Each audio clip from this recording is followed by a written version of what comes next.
அனைவருக்கும் வணக்கம். இந்த பதிவில் நம்ம எதை பற்றி பார்க்க போகிறோன்னு தெரிஞ்சுக்கிறதுக்கு முன்னாடி மறக்காமல் நம்ம சேனலை சப்ஸ்கிரைப் பண்ணிக்கோங்க. கூடவே பெல் பட்டனையும் கிளிக் பண்ணிவிட்டு ஆளுங்கிற ஆப்ஷனை கொடுத்துட்டிங்கன்னா நான் போடுற வீடியோக்கள் எல்லாமே மிஸ் ஆகாமல் நோட்டிஃபிகேஷனில் வந்துடும். இந்த பதிவு ரொம்ப ரொம்ப முக்கியமான பதிவு அப்படின்னே சொல்லாங்க. எதை பற்றிய பதிவு அப்படின்னு பார்த்தீங்கன்னா சித்ரா பௌர்ணமி குறித்த ஒரு பதிவு அப்படின்னே சொல்லலாம். மாதந்தோறும் பௌர்ணமி அப்படிங்கிறது வந்தாலும் தமிழ் மாதத்துக்குன்னு ஒவ்வொரு சிறப்புகள் இருக்குது. அப்படி அந்த தமிழ் மாதத்தோடு வரக்கூடிய அந்த பௌர்ணமி நிலவு அப்படிங்கிறது தனி சிறப்பு வாய்ந்ததாக கருதப்படுது. அதுவும் சித்திரை மாதத்தில் வரக்கூடிய பௌர்ணமியை தான் நம்ம சித்ரா பௌர்ணமி அப்படின்னு சொல்லுவோம். இந்த நாளில் நிலவானது பூமிக்கு மிக அருகில் இருக்கிறதுனால நிறைய நேர்மறை ஆற்றல்களை நம்மளால் ரிசீவ் பண்ண முடியும், அதாவது உட்கிரகிக்க முடியும் அப்படின்னே சொல்லலாம்.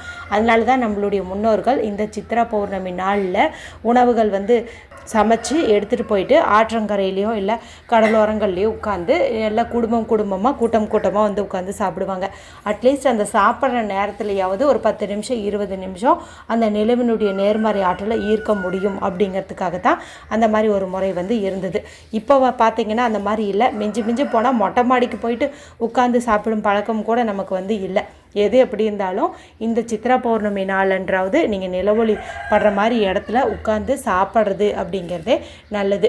இந்த சித்ரா பௌர்ணமி அப்படிங்கிறது ஒரு மிக முக்கியமான இந்து பண்டிகை அப்படின்னே சொல்லலாம். இந்த நாளில் நம்ம செய்யக்கூடிய வழிபாடுகள் நம்மளுடைய பாவங்களையும் கர்ம வினைகளையும் குறைப்பதற்கு ரொம்ப ரொம்ப ஒரு முக்கியமான நாளாகும் அப்படின்னே சொல்லலாம். கர்ம வினைகளை கழிக்கவும் வாழ்வில் ஒளி பெறவும் சித்ரா பௌர்ணமியை கொண்டாடுவது ஒரு நல்ல வாய்ப்பு அப்படின்னே சொல்லலாம். இந்த நாளில் என்ன செஞ்சால் புண்ணியம் கிடைக்கும் அப்படிங்கிறத தெரிஞ்சுக்கலாம். சித்ரா பௌர்ணமி அப்படிங்கிறது இந்த முறை நமக்கு எப்போ வருது அப்படின்னு தெரிஞ்சுக்கோங்க. மே மாதம் 11ஆம் தேதி இரவு 8:48 இது தொடங்கிடுதுங்க. எப்போ முடியுதுன்னு பார்த்தீங்கன்னா மே 12ஆம் தேதி இரவு 10:44 வரைக்கும் இருக்குது. அப்போ இந்த 2 நாளில் எந்த நாள் சித்ரா பௌர்ணமின்னு பார்த்தீங்கன்னா மே 12ஆம் தேதி திங்கட்கிழமை நாளில் தான். அதுவும் இந்த முறை நமக்கு இந்த நிலவு அப்படிங்கிறது சந்திரனை குறிக்குது இல்லையா, சந்திரனுக்குரிய நாள்னு பார்க்கும்போது திங்கட்கிழமை, கரெக்டாக திங்கட்கிழமை நாள்லேயே இந்த சித்ரா பௌர்ணமி வர்றது ரொம்ப ரொம்ப விசேஷம் அப்படின்னு சொல்லலாம்.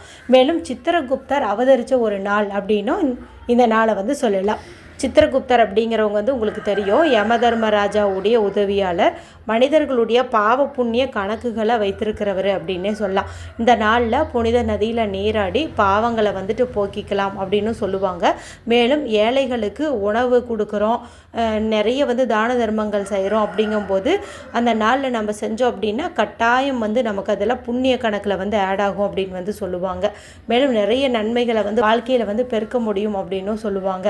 மேலும் சித்ரா பௌர்ணமி நாளில் சூரியனும் சந்திரனும் ஒன்று சேருவாங்கன்னு சொல்லுவாங்க. அன்று சித்திரகுப்தரை வழிபாடு செய்கிறது ரொம்ப ரொம்ப சிறப்பு. அது அன்றைக்கி பார்த்திங்கன்னா நதிக்கரையோரம் ஏரிக்கரையோரம் சித்திரகுப்தருக்கு பூஜை செய்வாங்க. இப்படி செய்யக்கூடிய அந்த பூஜையானது ராகு காலம் யமகண்டம் தவிர்த்து மற்ற எந்த நேரத்தில் வேணாலும் தாராளமாக செய்யலாம். விரதம் இருந்து வழிபாடு செய்கிறதுங்கிறது இன்னும் அதிகப்படியான பலன்களை கொடுக்கும். இப்போ இந்த அற்புதமான நாளில் நம்ம ஒரு சில தான தர்மங்களை செஞ்சு வழிபாடு செஞ்சோம் அப்படிங்கும்போது இந்த பிறவியிலேயே நம்மளுடைய கர்மாக்கள் குறையும்னு சொல்லலாம். இந்த நாள்லேயும் நம்ம நல்ல விஷயங்கள் எதுவும் செய்யலை அப்படிங்கும்போது மறுபடியும் நம்ம அடுத்த பிறப்பு எடுத்து இதே போல் நம்ம செஞ்ச கர்மாக்கு உண்டான பலன்களை அனுபவிக்கிற மாதிரி வரும் அப்படின்னு சொல்லுவாங்க. இதுக்கு ஒரு கதையும் இருக்குது. அதாவது பாவங்களை போக்குன்னா அது எந்த மாதிரி நீங்கள் தெரிஞ்சுக்கணும் இல்லையா, அதுக்காக தான். ஒரு முறை தேவர்களின் தலைவனான இந்திரன் தேவகுருவான பிரகஸ்பதியை இழிவாக பேசுகிறான். இதனால் 2 பேர்த்துக்கும் நடுவில் வாக்குவாதம் வருது. இறுதியில் இந்திர பகவான் தன்னுடைய தவறை உணர்ந்து மன்னிப்பு கேட்குறாரு. இருந்தாலும் பிரகஸ்பதியை இழிவாக பேசுனது அப்படிங்கிறது ஒரு தவறு தானே.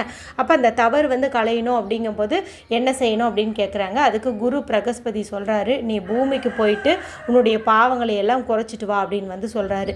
இந்திரனும் குருவுடைய பேச்சு கேட்டு அதே மாதிரியே பூமிக்கு வராரு. பூமியில் கடம்ப மரத்தின் கீழே ஒரு சிவலிங்கத்தை பார்க்குறாரு. அங்கே பார்த்திங்கன்னா சிவபெருமான் இருக்கிறாரு இல்லையா, அந்த சிவபெருமான் தான் நம்மளுடைய பாவத்தை குறைக்க உதவுவர் அப்படின்னு சொல்லிட்டு தாமரை மலர் கொண்டு சிவபெருமானை வழிபாடு செய்கிறாரு. இந்த சம்பவம் எப்போ நடந்ததுன்னு பார்த்தீங்கன்னா சித்திரை மாத பௌர்ணமி அன்று தான். இது வந்து மதுரையில் நடந்ததாக வந்து சொல்லுவாங்க. அதனால் பக்தர்கள் வந்து மதுரையில் இந்த நாளில் இதே போல் சிவபெருமானுக்கு தாமரை பூ கொண்டு அர்ச்சனை செய்கிறாங்க அப்படின்னு சொல்லுவாங்க. தங்களுடைய பாவத்தை போக்கிக்கிறதாகவும் சொல்லுவாங்க. இந்த நாளானது எதற்கானது அப்படின்னு பார்த்திங்கன்னா, பொய் பேசாமல் நல்ல உண்மையாக இருக்கணும், நேர்மறையான வார்த்தைகளை பிரயோகிக்கணும், நேர் வழியில் வந்து நடக்கணும் அப்படிங்கிறத நினைவூட்டுவதற்காக தான் கொண்டாடப்படுது. மேலும் எதிர்மறை எண்ணங்கள், இந்த அடுத்தவங்களை வந்துட்டு காயப்படுத்தி பார்க்கறது, இந்த மாதிரி கெட்ட எண்ணங்கள் எல்லாம் நம்ம மனதை விட்டு போகணும் அப்படிங்கிறதுக்காகவும் நம்ம வழிபாடு செய்யக்கூடிய நாளாக வந்து கருதப்படுது. இதனால் முடிஞ்ச அளவுக்கு நீங்கள் ஏழைகளுக்கு கலவை உணவாவது நீங்கள் வாங்கி கொடுக்கறது அப்படிங்கிறது நல்லது. உங்களால் முடிஞ்சுது அப்படின்னா உடைகள் வந்து நீங்கள் தானம் செய்கிறது சிறப்பு. வீட்டுக்கு பக்கத்தில் ஸ்கூலுக்கு போகிற மாதிரி பசங்க இருந்தாங்க, ஏழ்மை நிலையில் இருந்தாங்க அப்படிங்கும்போது அவங்களுக்கு நீங்கள் நோட்டு, புத்தகம், பேனா இந்த மாதிரியெல்லாம் வாங்கி கொடுக்கறது அப்படிங்கிறது நல்லது. அதே சமயத்தில் வீட்டில் வந்துட்டு நீங்கள் நவதானியங்களால் ஆன ஏதாவது உணவை சமைச்சு வழிபாடு செய்கிறது, படையலிடுறது, இதுவும் வந்து நல்லது. முக்கியமாக செய்ய வேண்டியது அப்படிங்கிறது பார்த்திங்கன்னா இந்த 2 விஷயந்தான். அந்த தான தர்மம் செய்கிறது அப்படிங்கிறது ரொம்ப ரொம்ப நல்லது. அடுத்தது இந்த புத்தகங்கள் வாங்கி கொடுக்கறது நல்லது. நவதானிய உணவுகள் வந்து சமைக்கிறது நல்லது. செய்யவே கூடாதது அப்படின்னு பார்த்திங்கன்னா, அன்னைக்கு தெரிஞ்சும் தெரியாமலும் கூட ஒரு சிறு புழு பூச்சிகளுக்கு கூட நீங்கள் எந்த ஒரு தீங்கும் பண்ணிடாதீங்க. அதே போல் அசைவம் வந்து சாப்பிடாமல் இருக்கிறது அப்படிங்கிறது நல்லது. முடிஞ்ச அளவுக்கு அன்னைக்கு எண்ணெய் பதார்த்தங்கள், காரமான உணவுகளை வந்துட்டு எடுத்துக்காமல் இருக்கிறது அப்படிங்கிறது நல்லது.